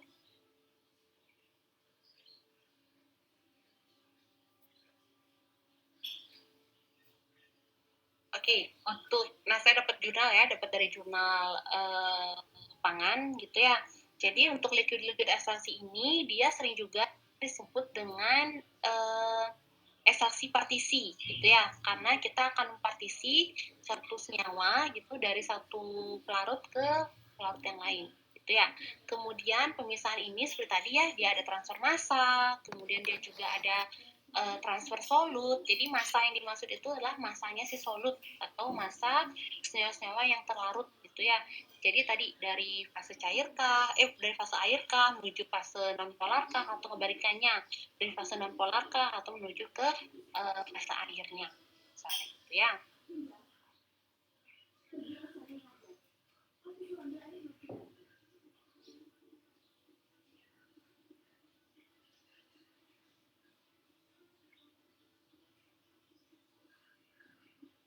Oke, jadi berikut adalah kurang lebih gitu ya untuk diagram ini ya, diagram flowchart-nya untuk si proses ekstraksi pada AIE. Nah, jadi anggap aja gambar yang kotak itulah tabung ekstraksi ya, atau chamber gitu ya, chamber untuk ekstraksi itu wadahnya lah gitu. Mungkin panci kah, mungkin toples kah, toples kaca kah, atau panci aluminium kah gitu ya. Atau misalnya alat-alat lain yang digunakan untuk menampung si ekstraksi. Salah. Kalau maserasi baru dia toplesnya, tapi kalau inilah corong pisah. Bisa corong pisah, bisa berupa tabung reaksi ya, karena kalau misalnya ekstraksi cair-cair kalau konvensionalnya kita menggunakan corong pisah. Corong pisah itu kita kocok dengan tangan gitu ya, jadi manual konvensional kita kocok dengan tangan kalau corong pisah. Tapi kalau mau yang lebih modern kita ngocoknya dengan vortex ya. Ada namanya mesin vortex atau mesin pengocok. Dia pengocokannya pasti akan lebih stabil, kemudian akan lebih merata karena kecepatannya bisa diatur, kemudian lama pengocokan bisa diatur. Jadi variabel tidak terkontrolnya lebih sedikit kalau kita menggunakan alat gitu ya, alat vortex. Tapi kalau menggunakan tangan itu variabel tidak terkontrolnya banyak gitu ya. Misalnya kecepatan pengocokan akan beda-beda dari waktu ke waktu. Kemudian kekuatan pengocokan antara satu orang dengan orang lain kan berbeda. Misalnya nih yang ngocok anak cewek gitu ya, mahasiswa yang perempuan. Mungkin dia mengocoknya bisa sedikit lemah gitu ya. Kalau yang cowok mungkin lebih bertenaga, misalnya seperti itu ya. Jadi banyak faktor yang tidak bisa dikontrol yang kalau kita menggunakan corong pisah ketika mengocok itu ya, yang manual. Nah, tapi dengan vortex itu bisa ditiadakan gitu ya. Jadi hasilnya akan lebih reproducible gitu ya. Dia akan lebih selisih antara satu hasil dengan hasil yang lain akan lebih sedikit kalau kita menggunakan alat korteks ketika mengocok dibandingkan dari orang ke orang gitu ya, karena perbedaan tadi ya kekuatan pengocokan, lawan pengocokan itu akan jauh berbeda antara satu orang dengan orang lain. Nah, anggap kalau yang kotak itu adalah corong pisah ya, jadi kompartemen corong pisahnya. Kalian masukkan ke dalam corong pisah itu, nanti akan kita masukkan yang namanya feed. Feed itu berarti sampel kalian ya, sampel kalian dalam bentuk larutan biasanya gitu ya. Kemudian ada yang namanya solvent. Solvent ini berarti adalah pelarut yang digunakan untuk mengekstraksi. Otomatis solvent yang kita masukkan itu dia kepolarannya akan berbeda dengan pelarut yang ada pada feed gitu ya. Misalnya tadi ekstrak kita larutkan dalam air itu akan menjadi feed. Kemudian solvent yang kita tambahkan berupa N-heksan, itu adalah solventnya. Di mana pelarut air pada feed ini dia tidak bercampur dengan solvent N-heksan. Ya, kenapa? Karena polaritasnya jauh berbeda. Kemudian kita kocok pada extraction proses, kita kocok. Nanti kita diamkan. Setelah dikocok itu kita akan diamkan sebentar untuk corong pisahnya, kompartemen corong pisahnya, untuk memberikan waktu berpisah antara larutan 1 dan larutan 2. Untuk memberikan waktu berpisah antara pelarutnya si feed dengan pelarutnya si solvent. Tapi dalam hal ini kita sudah prediksikan akan ada transfer massa ketika pengocokan. Selama proses pengocokan tadi akan ada transfer massa dari feed menuju solvent. Ya, mau dia yang kita inginkan perpindahan massanya, mau yang tidak kita inginkan, itu pasti akan ada yang namanya transfer massa dari feed menuju ke solvent. Nah, ketika sudah dilakukan ekstraksi, namanya tidak akan lagi menjadi feed ataupun solvent, gitu ya. Namanya ada yang menjadi rafinat dan ada yang menjadi ekstrak. Rafinat ini adalah bagian yang tidak kita ingin untuk ambil, gitu ya. Rafinat inilah bagian yang tidak akan kita ambil, tapi ekstrak inilah bagian yang akan kita ambil. Ya, jadi setelah pengocokan kita mendapatkan rafinat kita diamkan dulu, berada di corong pisah, ekstraknya kita keluarkan, kita tampung. Ya, jadi si ekstrak kita tampung, ekstrak ini berarti lah benar-benar yang sudah kita harapkan, gitu ya. Sedangkan rafinat ini adalah yang tidak. Ya, yang tidak kita harapkan untuk diambil, tapi akan kita proses lebih lanjut rafinat ini. Misalnya, proses lebih lanjut itu apa? Misalnya kita akan lakukan ekstraksi bertingkat lagi, LLE bertingkat lagi. Jadi rafinat ini bisa kita tambahkan lagi dengan buffer atau kita tambahkan lagi dengan pelarut organik yang lain yang tidak bercampur dengan pelarut awal, pelarut liquid, gitu ya. Kita kocok lagi, nanti akan menghasilkan rafinat kedua, akan menghasilkan ekstrak kedua, seperti itu ya. Misalnya lagi bertingkat ketiga kalinya, berarti si rafinat kedua kita tambahkan lagi nih dengan buffer kah, dengan pelarut pengekstrak lagi kah, itu akan dapatkan rafinat ketiga dan seterusnya.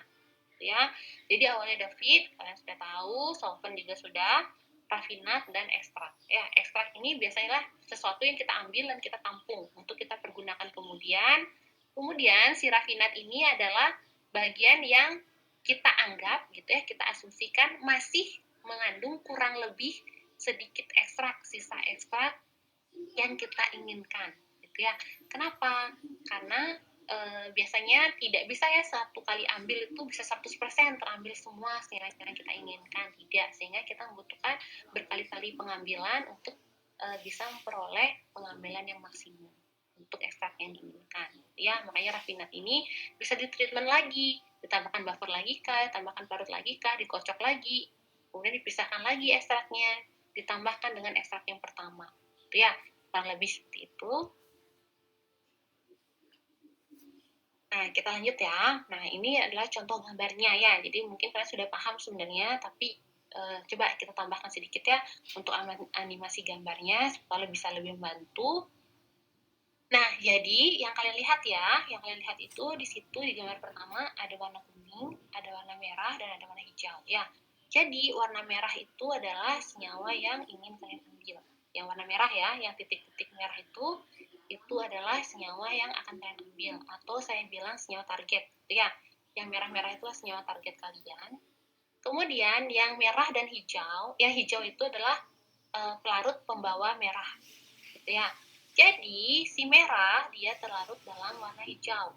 Ya, jadi senyawa target kalian terlarut dalam solvent yang berwarna hijau. Kemudian kalian mau mengambil yang warna merah dari si hijau, gitu ya, dengan menggunakan pelarut berwarna kuning. Ya, jadi merah dan hijau itu adalah feed. Yang kuning itu adalah solvent. Ya, kemudian kalian kocok sehingga terbentuk globul-globul ya. Globul-globul itu berarti di bagian kedua, yaitu yang mixing. Yang mixing itu, yang kuning itu menjadi globul-globul ya. Kenapa sih dengan pengocokan dia bentuk globul? Kenapa kita inginkan dia bentuk globul-globul seperti itu? Supaya si kuning, pelarut kuning bisa lebih kontak dengan si senyawa target yang berwarna merah. Ya, jadi terbentuknya globul akan lebih meningkatkan kemungkinan keterambilnya si warna merah, gitu ya, meningkatkan kontak antara senyawa target merah dengan si solvent yang berwarna kuning. Ya, kemudian dikocok. Akhirnya setelah pengocokan kita diamkan dulu terlebih dahulu sebentar, gitu ya. Untuk apa? Untuk memberikan waktu antara si solvent kuning dan si feed untuk membentuk dua fase yang tidak bercampur. Ya, akhirnya apa yang terjadi di akhir settling itu, yang terjadi adalah ternyata sudah ada senyawa target berwarna merah yang ikut dengan si solvent yang berwarna kuning, gitu ya. Nah, sekarang yang kuning itu kita namakan dia sebagai ekstrak, ya, seperti tadi. Jadi fase ekstrak itulah fase yang kita inginkan, yang akan kita ambil untuk kita analisis lebih lanjut, ya. Sedangkan yang berwarna hijau itu, walaupun masih ada merahnya, itu disebut dengan rafinat. Nah, ini adalah ilustrasi bahwa ternyata sekali pengambilan saja tidak cukup, itu ya, sekali pengocokan saja tidak cukup untuk mengambil semua merah yang ada di dalam pelarut hijau, ya, sehingga rafinatnya atau sisanya itu ya, atau residunya ternyata jangan langsung dibuang, gitu ya. Ketika kalian melakukan ekstraksi cair-cair, jangan langsung dibuang, baru sekali ekstraksi kalian buang, gitu, jangan ya. Tapi kita tambahkan lagi dengan solvent yang baru lagi, gitu ya, solvent fresh yang belum jenuh dengan senyawa merah, ya. Kita akan mengulangi lagi si rafinat ini ke gambar nomor 1, gitu ya, lagi ke gambar nomor 2 mixing, lagi ke gambar nomor 3 settling, sampai semua merah itu bisa terambil dari si feed atau yang berwarna hijau, gitu ya, kurang lebih seperti itu. Ada pertanyaan dulu sampai sini, adik-adik?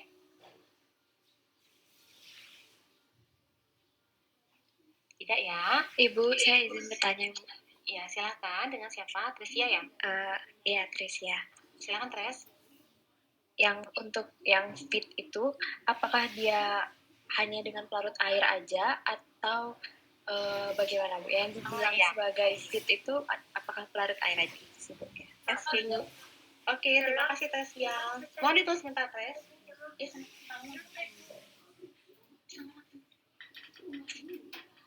Oke, jadi apakah selalu fase air? Tidak ya, Tres ya. Bisa kebalikan nih justru ya. Justru mungkin yang hijau itu yang di awal ya. Tunggu sebentar, coba saya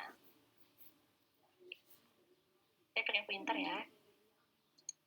Nah, justru bisa apakah tadi ya pertanyaan Tresia, apakah yang ini harus selalu, Bu, yang fase air gitu? Tidak ya, bisa kebalikannya. Bisa kita anggap bahwa ini justru adalah fase non-polar, ya. Mungkin ini awalnya adalah si pelarut, si ekstrak kalian, misalnya kalian mengekstrak nih dengan ether, misalnya ether itu dia juga sangat non-polar, misalnya kalian mengekstrak sesuatu dengan ether awalnya, gitu ya, maserasi dengan ether.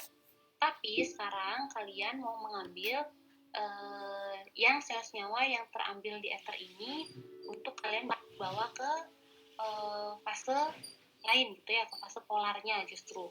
Nah, bisa saja si solvent yang kalian tambahkan ini adalah etanol atau air, gitu ya. Jadi nggak mesti feed ini adalah air, gitu ya. Tapi kalau bahan alam, kebanyakan memang feednya berupa air, gitu ya, berupa fase air atau fase polar, gitu ya. Mungkin etanol, mungkin bisa, ya, atau air bisa. Yang pasti, kebanyakan bahan alam kita mengambil itu pakai etanol 70%, ya, dia cukup polar. Sehingga ketika kita ekstraksi cair-cair, yang kita tambahkan justru adalah pelarut N-hexanya. Kemudian ditambahkan misalnya ether lagi, gitu ya. Apakah selalu begitu polanya? Tidak. Bisa saja justru yang pelarut awalnya adalah non-polar, tapi kemudian kita tambahkan solvent yang lebih polar. Asal yang si solvent 1 dan 2 ini dia tidak saling bercampur. Gitu ya. Tergantung sebenarnya feed yang kalian tambahkan itu apa. Kalau feed yang kalian punya itu dia adalah non polar, gitu ya. Kemudian kalian membersihkan nih feed kalian ini dari senyawa-senyawa yang bersifat polar yang masih ada, mungkin ikut gitu. Kalian tambahkan aja pelarut polar untuk melakukan ekstraksi cair. Yang pasti akan ada satu pelarut polar, akan ada satu pelarut non polar. Ya, jadi nggak mesti selamanya feed itu selalu dalam keadaan polar, tidak. Tapi kebanyakan ya begitu ya, terutama untuk bahan alam. Kenapa? Karena bahan alam itu mereka cenderung untuk mengekstraksi itu dalam etanol 70%. Kenapa? Karena dia mengambil semua senyawa gitu ya. Etanol 70% itu dia bisa ngambil yang polar, bisa ngambil yang polar, yang bisa ngambil yang semi polar gitu ya. Cuman yang polar sekali mungkin dia tidak bisa. Tapi yang masih bisa larut dalam etanol dia akan dilarutkan semua. Ya, makanya cenderung ini asosiasinya lebih ke polar, padahal sebenarnya tidak. Ya, ini bisa non polar, justru ini solvent yang kedua yang justru ditambahkan yang polar, kurang lebih kayak gitu. Gimana Tres ya? Bisa dipahami dulu Tres? Atau masih ada yang mau ditanyakan? Bisa Bu, bisa ya. Terima kasih Bu. Oke, yang lain ada pertanyaan adik-adik? Oke, kalau tidak kita lanjut ya. Kalian masih banyak pertanyaan ya.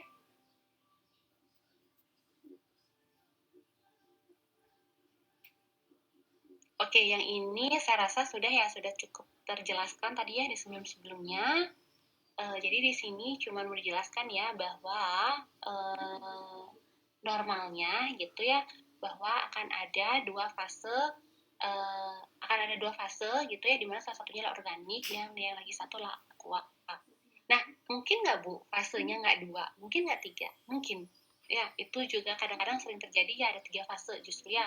Ada fase atas, fase tengah, dan fase bawah. Itu kalau memang yang padahal awalnya kita hanya 2 fase nih ya. Kita menambahkan feed, kita tambahkan solvent.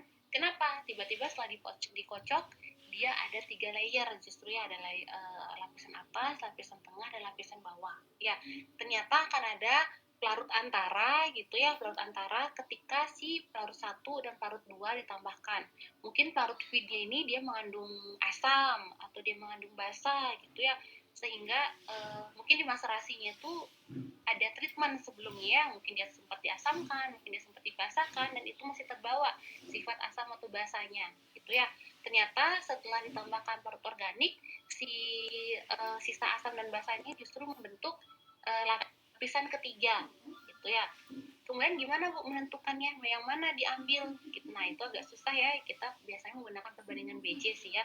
Kalau misalnya pelarut organiknya BJ-nya lebih kecil dari air, otomatis dia paling atas gitu ya. Yang tengah-tengah ini biasanya kita cek lagi apakah dia asam ataukah yang basah gitu ya. Misalnya kita cek dengan menggunakan pH indikator kah tuh, atau misalnya kita menggunakan kertas lemak kah gitu ya. Kalau misalnya pelarut organik ketika diteteskan kepada kertas transparan gitu ya, misalnya kayak kertas kue, kan tahu ya kalau yang suka buat kue itu kan ada, kalau kalian beli kue ada kertas alas kue itu gitu ya, alas kue.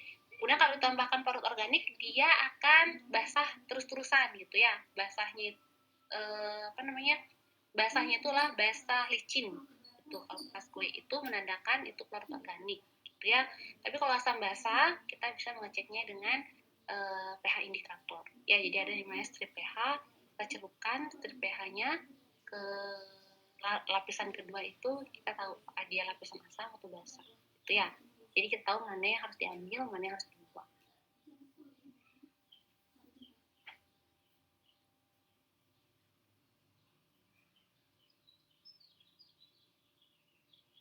Oke, ini contohnya, contoh penggunaan si LLE ya dalam industri farmasi ya, dalam bidang farmasi.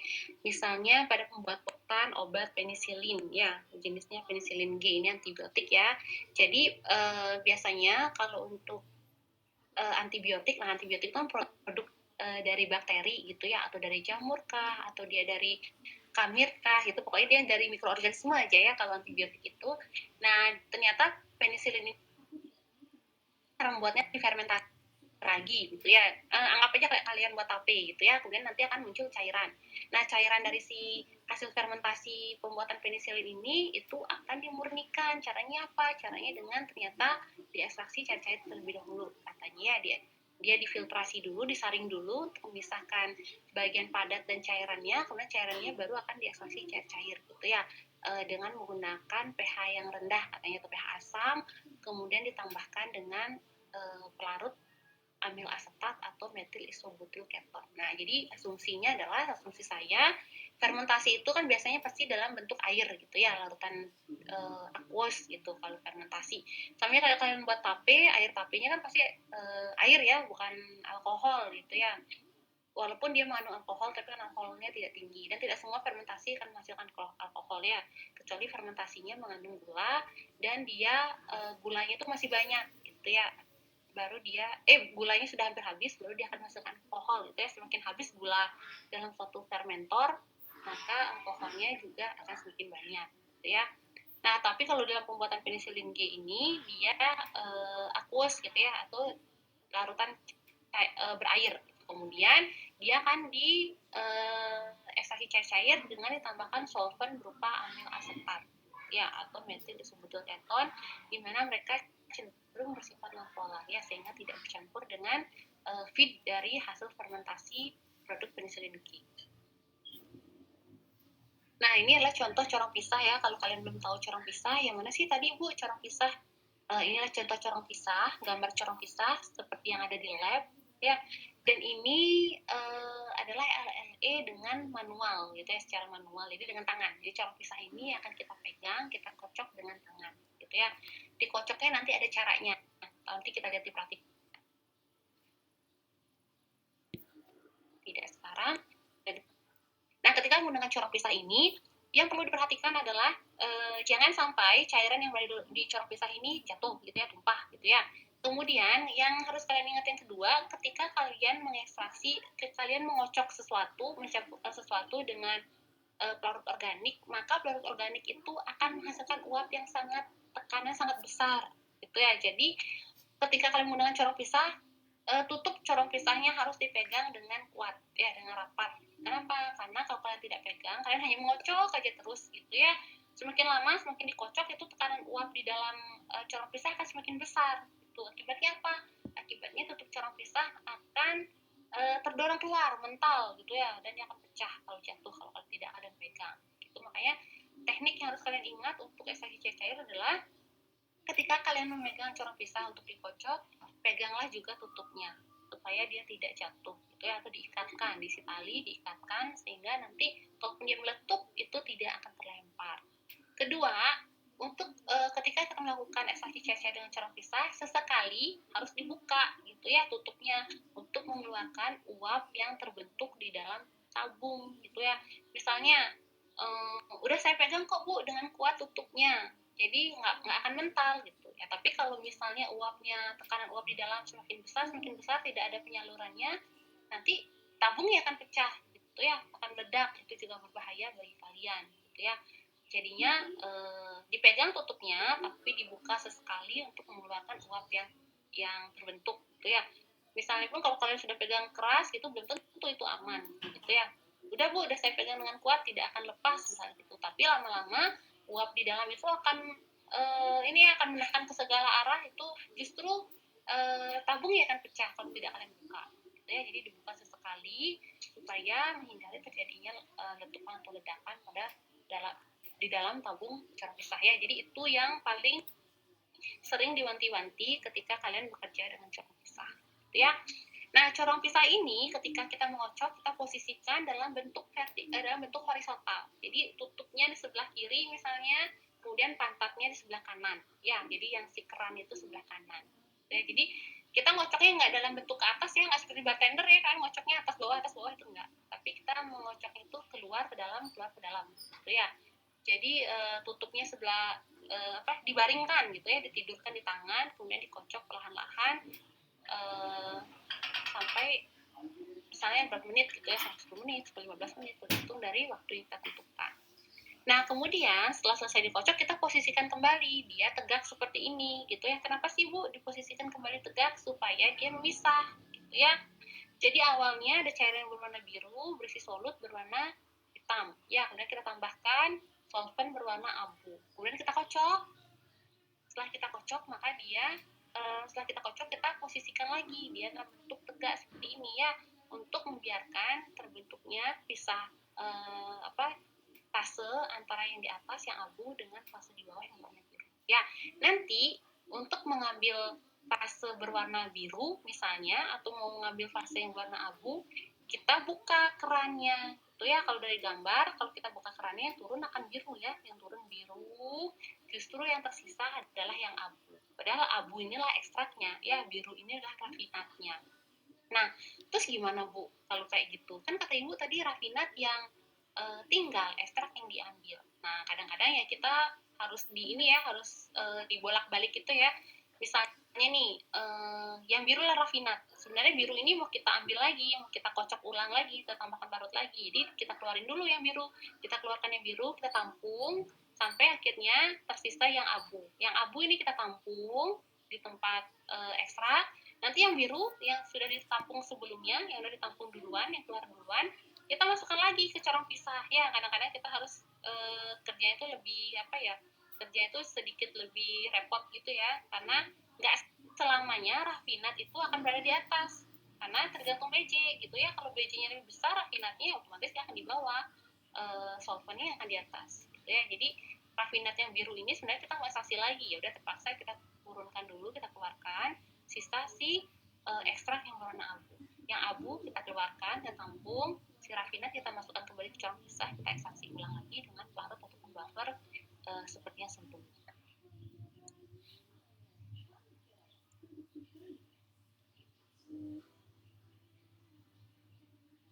Oke, sekarang ada yang namanya ekstraktan. Ya, ekstraktan ini mungkin lebih kurang seperti kosolvent gitu ya.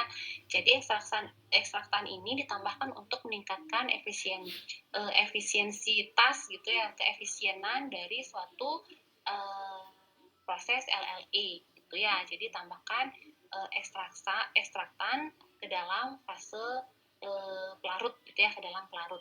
Jadi ekstraktan ini kurang lebih kosolvent. Tujuannya apa? Tujuannya adalah untuk meningkatkan kelarutan si kelarut di senyawa target ke dalam si solvent yang digunakan. Ya, kurang lebih seperti itu. Atau dia meningkatkan kapasitas mengekstraksinya si suatu solvent. Ya, namanya kosolvent. Jadi kosolvent ini apa? Tergantung solvent yang kalian gunakan apa. Nanti kosolventnya akan beda-beda. Kayak gitu ya. Misalnya kalau etanol, kosolventnya apa? Contoh kosolventnya polyethylene glycol misalnya. Ya, jadi intinya ekstraktan ini ditambahkan untuk meningkatkan ke kapasitas kapasitas pengekstraksi dari suatu solvent.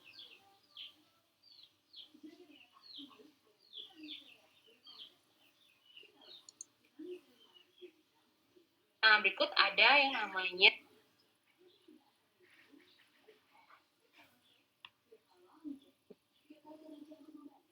yang ketidakbercampur berarti solvent 1 dengan solvent 2 itu tidak bercampur, atau solvent feed dengan solvent pelarut yang ditambahkan ya, itu namanya immiscible. Contohnya apa? Contohnya air kloroform, kemudian air heksan, air oktanol, air ether, itu dia tidak bercampur. Nah, ada nggak cara ngitungnya? Ada cara ngitungnya. Ya. Sudah 13 orang. Sudah jam ya? Oke. Kita lanjutin ya. Jadi gini ya cara menghitungnya di rumus ya, tapi kalau saya sendiri tuh jarang untuk menghitung ya kalau untuk immiscible gitu. Yang saya cari adalah tabelnya aja langsung. Apakah si A bercampur dengan si B, si C bercampur dengan si D gitu ya. Jadi nggak usah menghitung itu seperti ini lagi. Jarang saya menghitung ya. Ini hanya teoritisnya aja. Nah ini dia. Untuk tabelnya ada seperti ini adik-adik ya. Jadi ada ketidakbercampuran dari suatu pelarut ya. Kalian bisa lihat misalnya asam asetat, dia kalau putih berarti dia bercampur, kalau hitam berarti dia tidak bercampur ya. Nanti bisa kalian cari. Kalaupun kalian mau praktikum besok silakan. Kira-kira pelarutnya apa sih yang digunakan yang tidak bercampur? Kalian lihat di sini ya. Ini sama ya. Itu juga sama. Nah, ada yang namanya indeks polaritas. Kalian lihat ya, yang paling kiri tabel itulah indeks polaritas. Indeks polaritas ini menunjukkan kepolaran suatu senyawa. Ya, yang perlu kalian ingat hanya yang paling polar adalah air, yang paling non polar adalah heksan. Ya, jadi kalau indeks polaritasnya mendekati air berarti dia cenderung polar. Kalau indeks polaritasnya mendekati heksan berarti dia cenderung non polar. Ya, misalkan.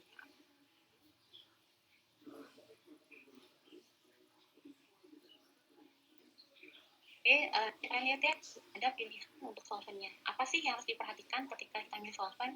Ada selektivitas, ada koefisien distribusi tadi ya, yang berhubungan dengan polaritasnya. Kalau untuk koefisien distribusi, kemudian ada ketidakbercampuran, gitu ya. Kemudian ada tegangan permukaan, ada kereaktifan, gitu ya. Misalnya tadi nih, yang non kalian disuruh milih yang mana? Lebih baik menggunakan heksan dibandingkan ether. Kenapa? Karena ether itu dia cenderung untuk reaktif. Reaktif itu dia mudah meledak, gitu ya. Jadi sedikit pemanasan saja dia bisa meledak.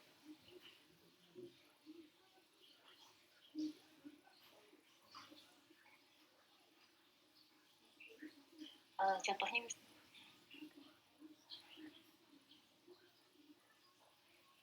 itu dia justru membuat struktur, gitu ya. Jadi dia nggak inert. Jadi pelarut yang bersifat inert atau pelarut yang tidak bereaksi secara kimia dengan senyawa target yang kita inginkan. Dia pokoknya hanya melarutkan tapi dia tidak bereaksi dengan senyawa yang kita targetkan. Itu yang dimaksud dengan chemical reactivity. Kemudian ada yang namanya cost itu biaya ya, udah tadi. Kemudian viskositas. Nah, yang paling penting itu lagi adalah viskositas. Viskositas itulah kita memilih pelarut yang cukup cair, cukup liquid gitu ya. Dengan semakin cair suatu pelarut berarti dia akan semakin mudah untuk kontak dengan senyawa target. Kalau misalnya kayak minyak itu kan cenderung dia viskositasnya tinggi gitu ya, atau dia cukup kental, jadi dia akan susah untuk kontak dengan senyawa gitu ya. Jadi jangan sampai memilih viskositas yang seperti minyak, tapi pilihlah viskositas yang lebih tinggi gitu ya. Lagi nah ini dia ya, tadi ya chemical reactivity itu solvent harusnya dia stabil dan inert atau tidak bereaksi kalau ini gitu.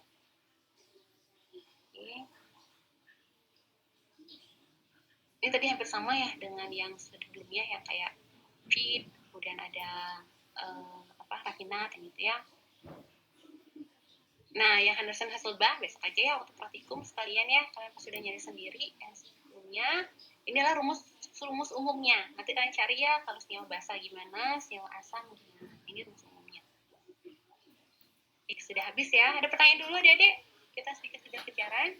Ada pertanyaan? Atau kalau ada pertanyaan, karena ini sudah waktunya, besok ya Diki bisa kalian tanyakan ketika praktikum ya. Kalau misalnya ada pertanyaan untuk kuliah hari ini, gimana? Ada pertanyaan? Atau bisa kita akhiri? Oke, baik. Kalau mungkin kalian ada kuliah juga, dan saya juga ada meeting kebetulan setelah ini. Kalau tidak ada pertanyaan, silakan adik-adik bisa leave meeting. Terima kasih atas kehadirannya. Kemudian kalau ada pertanyaan ternyata muncul nanti, itu silakan ya ditanyakan besok. Kita punya waktu lebih banyak, 3 jam. Kalian tanyakan. Oke, adik-adik silakan. Adik bisa leave meeting ya. Sekali lagi terima kasih atas kehadirannya.